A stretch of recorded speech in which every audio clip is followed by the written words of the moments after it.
agenda for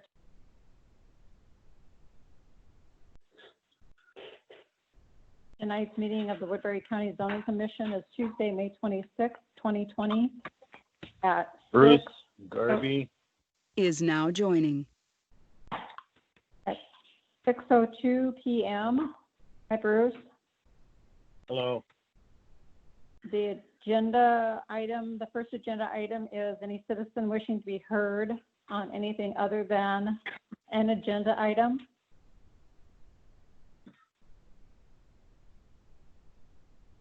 Hey, Chris, if I may, Yeah. a couple things. I'd like to just kind of run through the list on who is here. And Okay.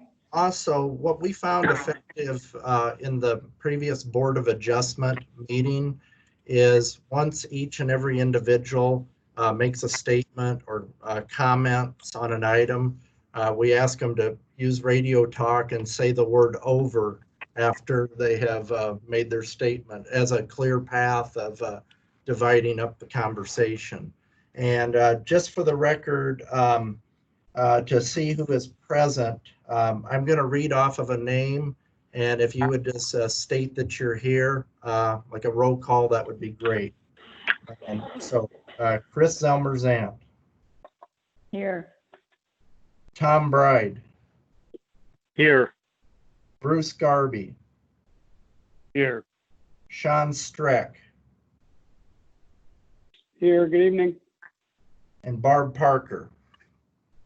Here. Okay, there are several members from the public here on the line as well.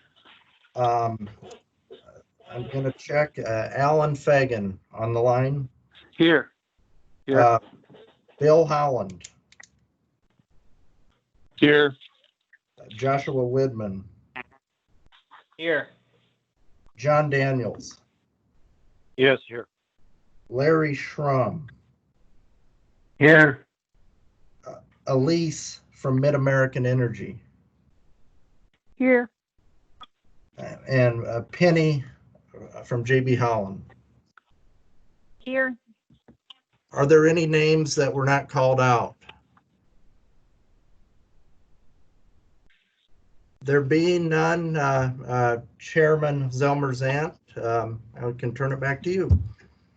Okay. We were on the first item on the agenda, which was any citizen wishing to be heard other than any item that's already on the agenda. Is there anyone out there having any comments or questions?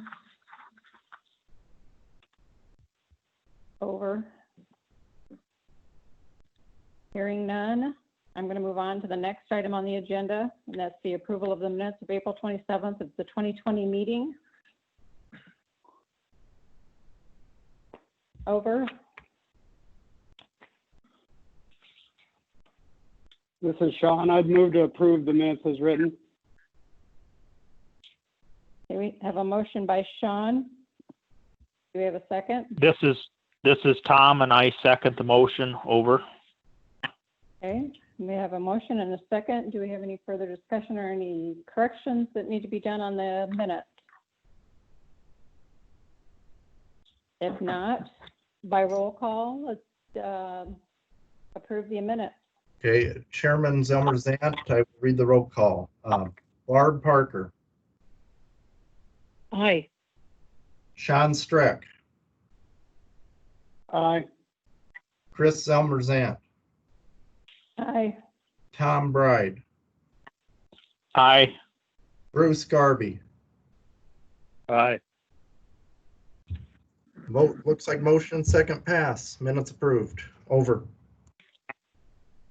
Okay, the third item on the agenda is a minor subdivision proposal review.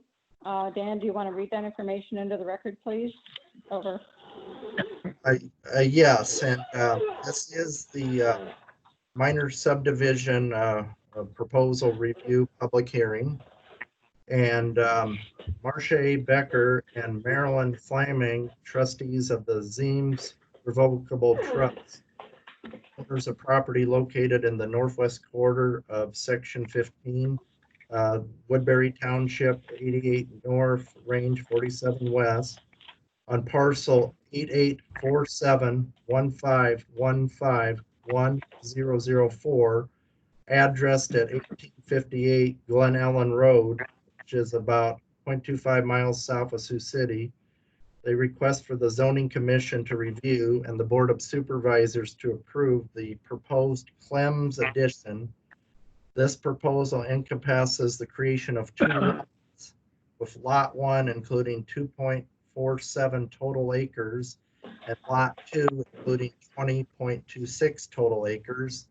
The property is in the agricultural estates zoning district and is not located in a floodplain. This proposal, of course, requires extraterritorial review under Iowa Code and the Woodbury County zoning ordinance.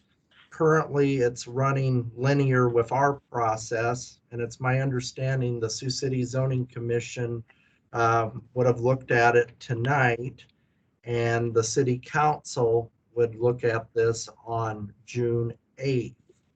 And with that said, we don't have the information on whether they approved it at this point, but we are running this linear with that progress to hopefully pull together the required information so we're all on the same page once we get up to the next meeting date. But if there were any inconsistencies, we would end up having to put a delay on a report back. We can talk about that in a moment here. Legal notification. This was published in the Sioux City Journal's legal section on Saturday, May 16th, 2020. The 34 property owners within 1,000 feet were notified using a certified abstract listing. As of this point, we haven't received any written comment. We've had a phone inquiry just simply asking about the type of split. The stakeholders were notified, various stakeholders about their concerns. That is listed on page 5 of the packet. The county engineer checked for closure and reviewed the parcel for access, meeting their respective requirements. And based on the county's angle, the staff supports the approval from the county's perspective of this respective plat. A contingent, of course, on the Sioux City's extraterritorial review, which we're looking to have that information once the goes up through city council and before it gets to the supervisors. Over. Okay, do we have any representation for the Becker and the Flaming, the trustees? Or are they the trustees on the line at this time? This is John Daniels, attorney here in Sioux City, counsel for the trustees, and we're represented also by Alan Fagan. Over.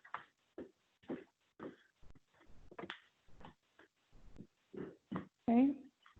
Do any of the commissioners have any questions concerning this application? Any comments? This is Tom Bride, and I guess I have one comment and one question. The first one, I guess I would like to address Mark Nara's letter. He refers to it as a conditional use permit application. That should be corrected or noted that that's not what this is regarding. Okay. And then secondly, the question being on the septic, is that all self-contained on this property? Does the drainage field run into the other lot by any distance? Over. This is Alan Fagan. I'm the surveyor. The septic tank is at the northwest corner of the house, and the Gary Shrunk is living at that house now. I talked to him about it. he is not sure where the drain field goes, and the only way to find out would be to dig it up, and that's not typically something that you can do. But as far as where the drain field is exactly, we do not know. But the septic tank is contained within lot 1.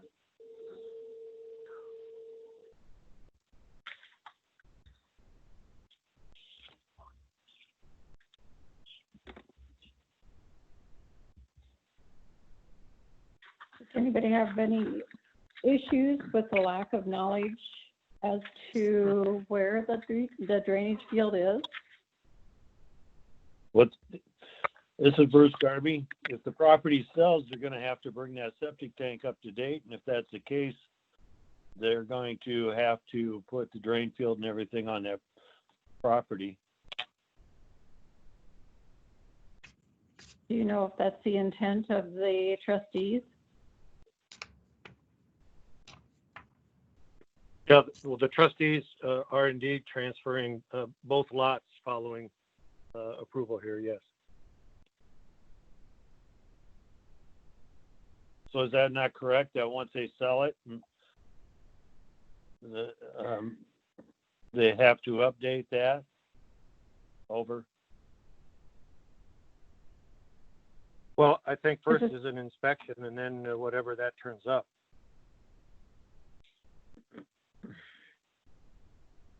This is Tom Bride, and I just follow up on addressing that. I guess I would like to make aware, it's depending on the type of transaction that takes place, but I would like to note that in the split that if it does not meet code and it does have to be brought up to date, that the septic drain field would have to then remain completely on lot 1 if it is redone.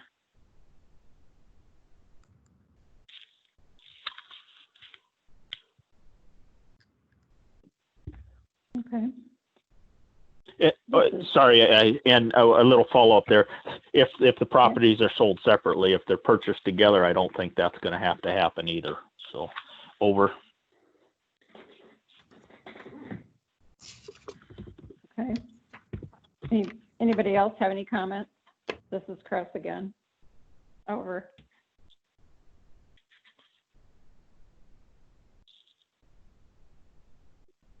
I'm not hearing any comments. Are we ready to make a motion? Yes. Over. Was that Tom? Was that you that said yes? No, that was me, Bruce. Over. Okay. Do you have a motion for us? Well, just as far as the concerns with the septic tank, is the only thing that I got, and I'm pulling up the aerial right now as we speak, and Al said that the septic tank's in the northwest corner of the house, and if I don't know if these people are still alive, and if they are and it sells, that septic tank's going to have to be brought up to date from what I understand. So I would say that we need to specify in there that make sure that the septic tank's stays within its correct boundaries if it's replaced at that time, and I would make that motion. So you're making a motion to approve and forward to the Board of Supervisors for approval. Yeah. With the issues of the septic tank to be addressed and subject to the county secondary road engineers. He's also approved this subdivision. That right.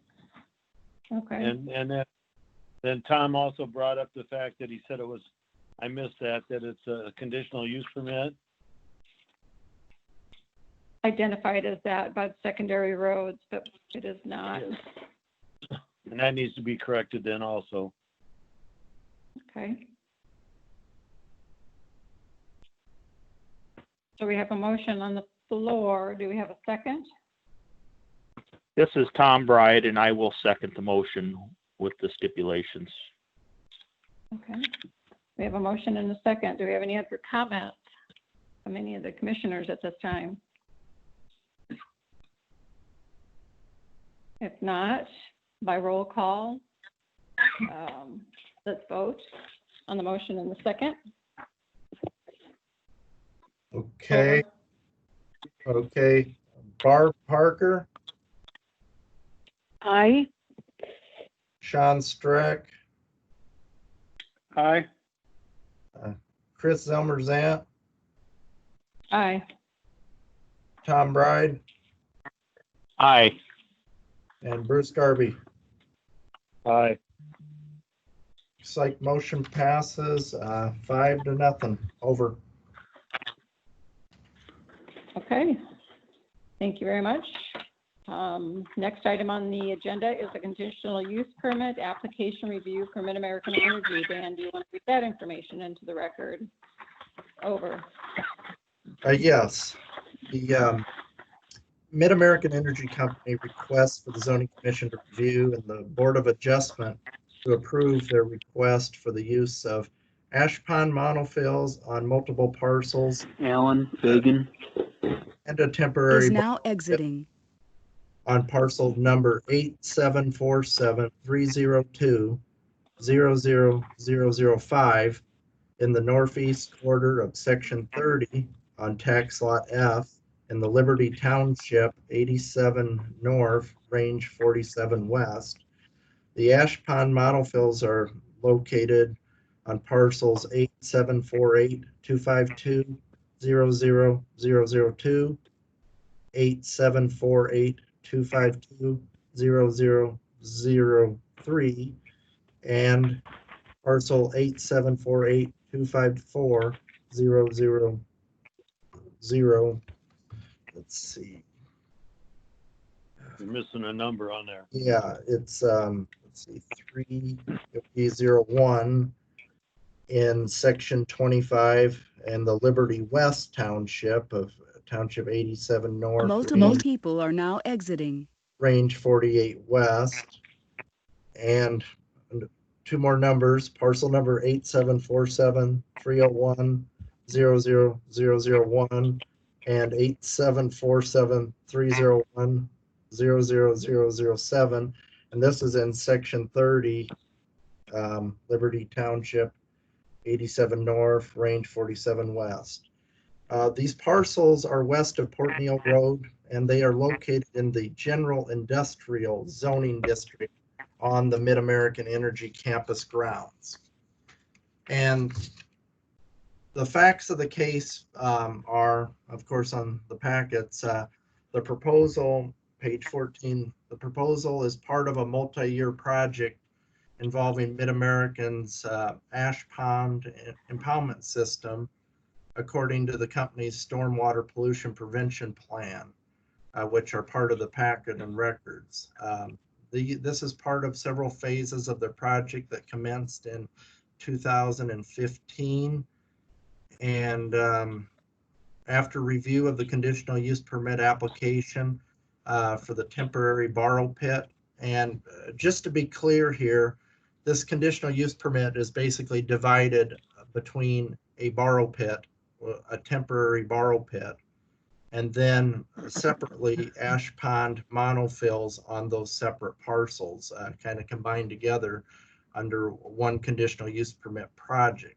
And so you'll see throughout the report where it references both of these or these items kind of separately, with a centric focus on the borrow pit, and then the ash pond monofills kind of combined into their own project. The staff, in terms of talking with the client, working with the property owners, determined that the project requires a conditional use permit to cover the ash pond monofills as well as the borrow pit, which is part of section 3.034 of the ordinance. And basically this is required because of the work, and the impoundment sites consist of some excavation grading as well as the removal of some fill. In terms of the borrow pit, it is the intention to use the borrow pit to remove earthen material and return the parcel to farmland. And they mention in their application possibly a small pond. The total excavation for export is about 365,000 cubic yards. The purpose for the Ash Pond Monofill project is to remove, relocate, and excavate the Ash Pond Monofill impoundments on the existing sites on each of those parcels that were referred to before. It is important to point out that the Ash Pond Monofill sites are not new to Mid-American, as this type of activity can date back as the late 1970s. And so the packet, as there is plenty to review, includes a series of location mapping, the public notice information, the stakeholder comments, including various utilities, pipeline operators, the application responses. They also have included their erosion control implementation plan, the NPDES permits, which are DNR permitting.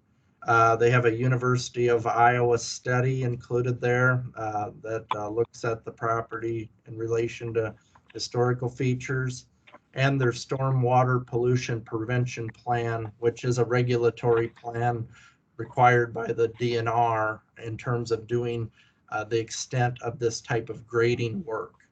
Also, for the record, this project is also part of the county grading permit requirements.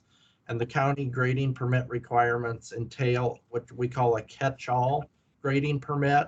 There is no fee on the Woodbury County grading permit, but the purpose of the grading permit is to ensure that the landowners comply with the DNR requirements of having the stormwater pollution prevention plan and the proper NPDES permitting, which is reflective in this packet. Throughout the packet, you will see that these parcels cover quite a bit of ground in terms of the mapped out impoundment area, as well as the borrow pit area. And for the record, this was published in the Sioux City Journal's legal section on May 19th for the Board of Adjustment public hearing. The public hearing is actually at the Board of Adjustment level, and we're reviewing it here at the Zoning Commission. The property owners within 500 feet of each of the parcels referenced were notified. As of the printing of this packet, we had received one email inquiry that was interested in the location and use of the impoundment, or excuse me, the borrow pit site. As I referenced before, various stakeholders were notified and offered their perspectives. Magellan Pipeline did make a reference that there's an anhydrous ammonia line that runs kind of along a gravel road from Port Neal Circle to 260th Street along the west edge of the site. They stated that it is located east of the road but west of the rail tracks. It appears all work will take place east of the tracks and will not affect us. That's from Chris Niehaus of Magellan. Then there were a few statements. Northern Natural Gas, let's see, did provide a statement, as well as Magellan. You'll see on page 18 of the packet, Chris Niehaus's statement there with kind of an outline of where that line is, including much of the comments that I had referred to there. Let's see, they were looking into any and all possible easements agreements as well, which are key to these type of issues. Tom Hudson of Northern Natural Gas referenced a meter station and pipeline that enters that borrow pit parcel from the northeast corner of that property. And they simply said it's Northern Natural Gas's preference that any of the proposed excavation of the borrow pit remain at a minimum 25 feet away from those assets. And County Engineer Mark Nara carefully reviewed this borrow pit in terms of access. His comments were laid out on page 20. Mark basically looked at it in terms of site distance as they're looking at using the driveway to do the work of grading. And he had mentioned the necessity to contact his office because the secondary roads department, anytime that the right-of-way is affected, you must contact them for a work in right-of-way permit. And so he wanted to make that clear if there's any necessity of working in that area that they must contact his office. He also carefully reviewed not only the driveway, but he made a comment, and I'll quote him. He said, "I would prefer to have some signs up, signs mounted on skids that are laid down at each of the day." Basically, what he's saying is when the hauling is active, he believes he'd like to see signs saying trucks entering highway on both sides of the borrow area, of course, for safety purposes. He said that he wants those on skids so that they can be taken down during non-work hours. As he says, I would rather not see them on a 24/7 basis, as I believe they would better be respected and observed during that time of activity. Let's see. He also mentioned that truck drivers need to be instructed to stop before entering the highway and discouraged from slow rolling out onto the road. And he said a stop sign could be placed if needed. Then another key element he mentioned is the contractor should have a motor grader or other piece of equipment to scrape the pavement clean of dirt and mud should it drag out onto the road. In some conditions, a power broom would be more effective as a recommendation. It would be useful to have both types of equipment on site. He said the contractor should plan on having equipment and an operator available as needed while this borrow area is in use in terms of responding to the safety of the road. And of course, with all conditional uses, the criteria for approval was laid out for both the borrow pit and the respective monofills, including the applicant's direct responses, as well as the staff analysis. And based on the information that has been provided by the applicants, the staff sees this project, of course, as being quite regulated from the state, as they have turned in the stormwater pollution plan, the MPDES plan, and all the various paperwork to support this conditional use. But based on the perspective of the county conditional use permit and this project, we as a staff laid out basically that we do support the approval of the conditional use permit, kind of based on the conditions that the county engineers comments would be adopted as part of the record, where staff supports the idea that they should apply for a work in right-of-way permit if necessary, in terms of if any additional driveways or widened driveways are needed on the site. The staff also supports the concept of providing trucks entering highway signs on skids on both sides of the borrow area and destination driveway during the hauling and laying them down during those off hours, as the county engineer stated. A stop sign placed at the driveway where truck drivers must stop before entering the highway for safety purposes. And of course, the condition that they would maintain the road by keeping it clean, by scraping the pavement of the dirt and mud. And of course, complying with the neighbors and with any and all easements and any encroachment agreements, such as the 25 feet off of Northern Natural Gas's assets. And so we basically say comply with any and all easements and encroachment agreements, not limited to and including the area utilities. So based on that, staff does recommend approval to the zoning commission. Over. Okay, this is Chris, Chairman Zant. Does any of the commissioners have any questions or representatives of Mid-American Energy concerning this application? Over. This is Tom Bride. Just a comment regarding the dewatering methods. I'm sure that it's the case, but just to verify that won't negatively impact any surrounding properties or landowners. Over.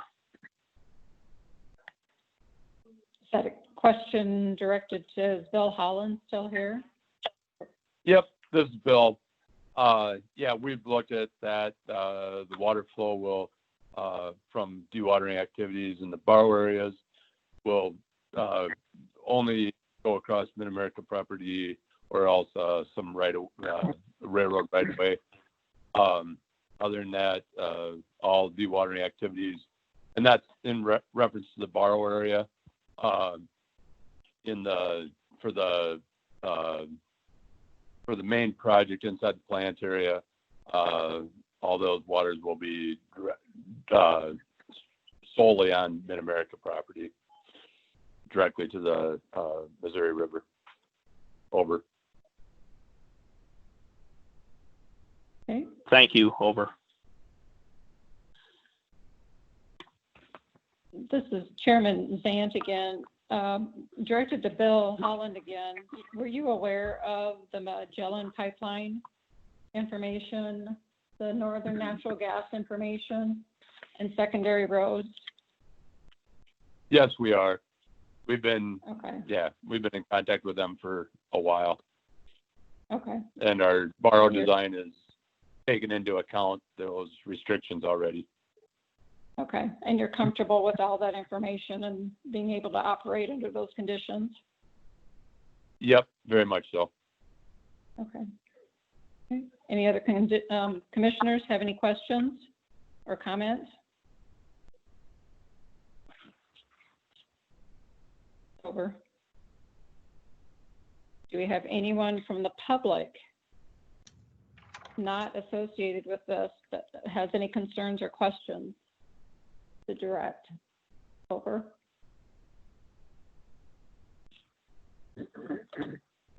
Okay, I'm not hearing anything. We have multiple criteria that we review. And as Dan mentioned, it looks like all of the criteria are being met. And it appears that staff is recommending that we approve this conditional use permit with certain stipulations. Do we have any comments or questions concerning any of those criteria and those stipulations from commissioners? Over.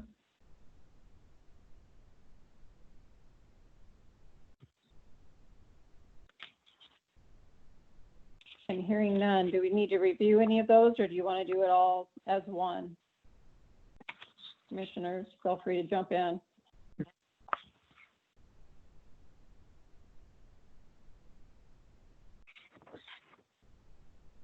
I'm hearing nothing again, so I'm assuming that no one has any questions or has any comments on any of the criteria, whether they'll be met or not, or any clarifications needed. If that's the case, are we ready to make a motion or recommendation? I would make the recommendation based on what Dan has stated, which is an awful lot.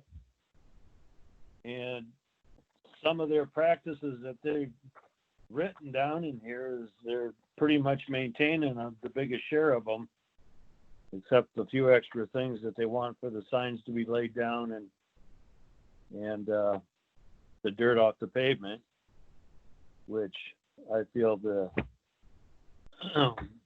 based on what, like I said, what Dan Priestley said, to use that as our guideline for the how to have it stated. Okay, so some of the things that you want to make sure are identified is that Magellan Pipeline has a concern about an anhydrous line.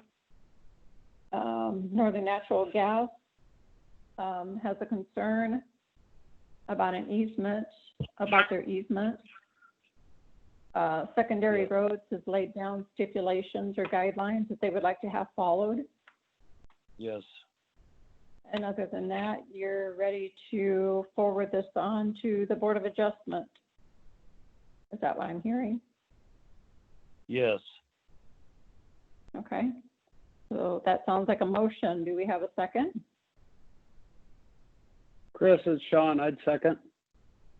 Okay, Sean, thank you. Do we have any further discussions on this matter? Over. Okay. Hearing none. Could we get roll call? Yes. Barb Parker, Aye. Sean Streck, Aye. Chris Zelmer-Zant, Aye. Tom Bride, Aye. and Bruce Garby. Aye. Motion approved, 5-0. Over. Okay, good job. That will be forwarded to the Board of Adjustment for their approval. Thank you very much for your time. And so we'll move on to the next item on the agenda, which is any citizen wishing to be heard on anything other than what's already on the agenda tonight. Do we have anyone in the audience or on the line? Over. Okay, hearing none, we're going to move on to item number 6 on the agenda. That's commissioners' comments or inquiries. Do we have any comments or inquiries at this time? Over. Bill Holland. Is now exiting. I don't have anything. Okay, I'm hearing nothing from the commissioners. Elisa Zappacosta. Is now exiting. Do we need a motion Bruce to Garvey adjourn or? I'll make a motion. Okay, we have a motion from Bruce. Do we have a second to adjourn? This is Barb. I'll make a second to adjourn. Thank you. Over. Okay, can we get roll call, please, Dan? To adjourn the Okay. meeting? Okay. Barb Parker, Aye. Sean Streck, Aye. Chris Zelmer-Zant, Aye. Tom Bride, Aye. and Bruce Garby. Aye. Motion passes. Over. Thank you very much, everyone, for your time and your comments and questions. We appreciate it. Hope everyone's staying safe and healthy. And if that's all there is for this evening, everyone take care and we'll talk again soon. Bye. Have a good evening. Thanks, Good night. everyone. Penny, JB Holland Construction. Is now exiting. Multiple people are now exiting. Multiple people are now exiting. John, Dan.